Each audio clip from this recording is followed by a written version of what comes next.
Hello, my name's Robin Lambert, I'm 19 years old and living with cerebral palsy, but you guys know me as the T-Rex and you're watching my T-Rex life. Okay guys, if you follow me on Instagram, you will know that I spent the last week over in Sydney. Now, what was I doing over in Sydney? Well, I was taking part in some workshops and doing some one-on-one therapy with a guy called Gregg Mozgala. Gregg is an actor from New York and he has cerebral palsy too.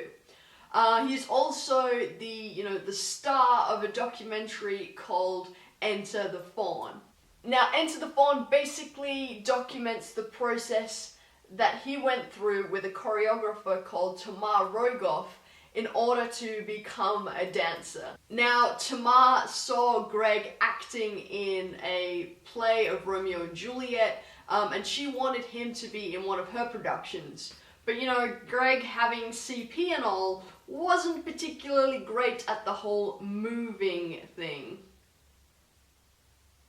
But like I said, Tamar loved his physicality and this did not deter her, so she basically started from the basics and taught him how to move and how to dance using a whole bunch of different methods, and in the process, I guess you could say she rewired his brain. Because afterwards he sort of had a whole new awareness of his body. He was able to tap into muscles that he'd never been able to use before. He could consciously change his gait.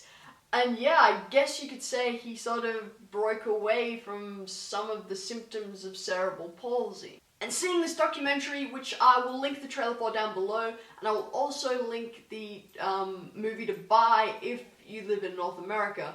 But seeing this documentary, I was totally blown away.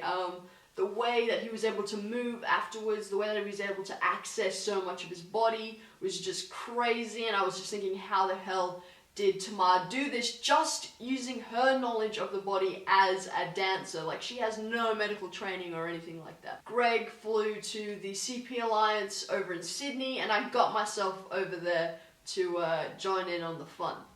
Now, like I said, a few of you guys saw that on Instagram and wanted to know a little bit more about what the therapy and what the workshops and what his whole approach was all about. So I'm going to talk a little bit about that today. I don't want to give too much away because I really want you guys to watch the documentary and I want you guys to find out more yourselves. If you live in America, he does workshops all around the country, so you should really go check those out. But anyway, let's sort of get into this. Now, Tamar used a whole bunch of methods, like I said, to work with Gregg and to change his physicality. But the main ones were body scripting and shaking. Now, body scripting is basically getting someone to move via a script, like an actor would follow a script, to perform a play. The thing about this is it takes it away from focusing on muscles. Because as we know, people with CP, we don't have that full access to our muscles because of the brain damage. The connections between the brain and the muscle aren't so great.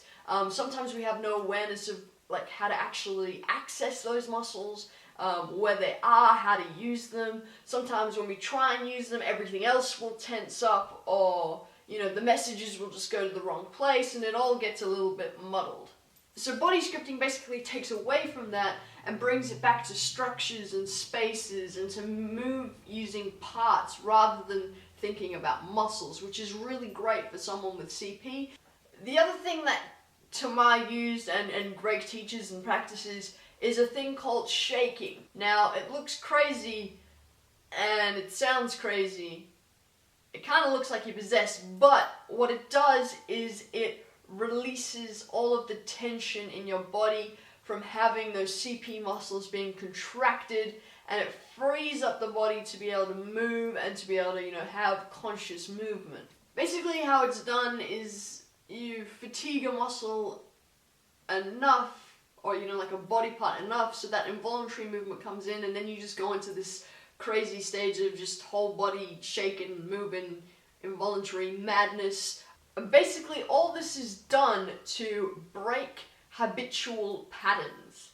Now, there's a lot of evidence out there now to support the fact that people with CP walk the way they do because they're learning skills like walking when their brain is still damaged and you're not able to have that full access to your muscles and you don't have that full control. And that means that by the time our brain is healed, our movements and our gait and our understanding of our body is habitual, and we don't know anything else, and it's really hard to break out of that. Karen Pape actually does a really awesome TED Talk called Baby Brains Do Recover. If you want to know more about that from a scientific point of view, she is a super prolific neonatal neurologist, and she just has a crazy amount of knowledge. So I'll link that down below.